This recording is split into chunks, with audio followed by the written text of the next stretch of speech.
Monde, ravi d'être en votre compagnie. On va quitter à l'instant le Colisée de Rome pour parler ensemble des prévisions de ce mercredi 26 août en Europe.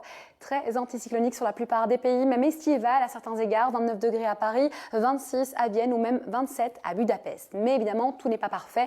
On a l'influence d'une dépression bien vaste sur les îles britanniques avec du mauvais temps de ce côté-là, une perturbation sur la façade atlantique de la France et deuxième zone dépressionnaire, la mer Baltique et ses pays, évidemment entre Helsinki, Tallinn et Minsk. Il fera frais et fortement pluvieux, mais en moindre mesure évidemment que la journée de mardi. Ailleurs dans le monde, parlons-en tout de suite. On va commencer par les États-Unis, un temps généralement très ensoleillé, même très chaud du côté de la façade ouest. On va commencer par Portland et ses 31 degrés, 39 à Phoenix. Mais attention, vers la région des Grands Lacs, c'est un temps gris, pluvieux sous l'influence d'une perturbation entre Chicago et Montréal. En revanche, vers New York et Boston, c'est un ciel qui se dégage au départ de la ligne pluvieuse. Moitié sud du golfe du Mexique, c'est instable et perturbé. C'est le cas aussi de l'Amérique centrale. Même quand on met un pied sur le continent, partie nord-ouest ou partie amazonienne du Brésil, on retrouve quelques averses résiduelles à Salvador de Bahia et Natal. Ailleurs, c'est du soleil. Souvenez-vous, mardi, il y avait une perturbation sud-Brésil. Elle se décale vers l'Uruguay et nord-Argentine, tandis que la partie chilienne profite du beau temps. C'est le cas aussi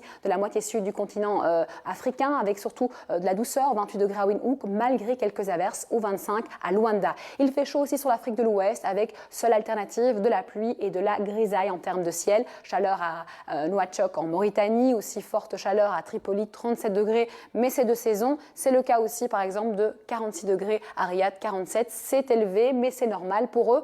Le mercure grimpe à Argabat, beaucoup d'instabilité vers les pays du Caucase. C'est le cas aussi de Alma-Ata. L'instabilité, vous la connaissez aussi sur la péninsule indochinoise, Vietnam, Birmanie, Bangkok ou Phnom Penh. Eux subissent évidemment des averses orageuses parfois assez conséquentes et pas mal d'humidité coincée dans les basses couches. Vers Sydney, on retrouve un temps sec et ensoleillé sur l'archipel de la Nouvelle-Zélande, moins vers Honiara et Yaren. C'est le cas aussi de Manille. Notez les averses orageuses aussi bien installées vers Hong Kong et du côté de Taïwan. Et à Tokyo, on est sous l'influence non plus du typhon, mais maintenant de la tempête tropicale Goni. On termine ensemble, si vous le voulez bien, sur les images de la Turquie. Je vous le disais, vers les pays du Caucase et Nord-Turquie, on est sous l'influence d'une dépression. Depuis plusieurs jours, il pleut fort, évidemment. Pluie soutenue dit aussi inondation et coulée de boue, ce qui a occasionné la mort de certaines personnes. En tout cas, une pensée pour eux. Merci de nous avoir suivis et bonne suite de programme à vous sur TV5.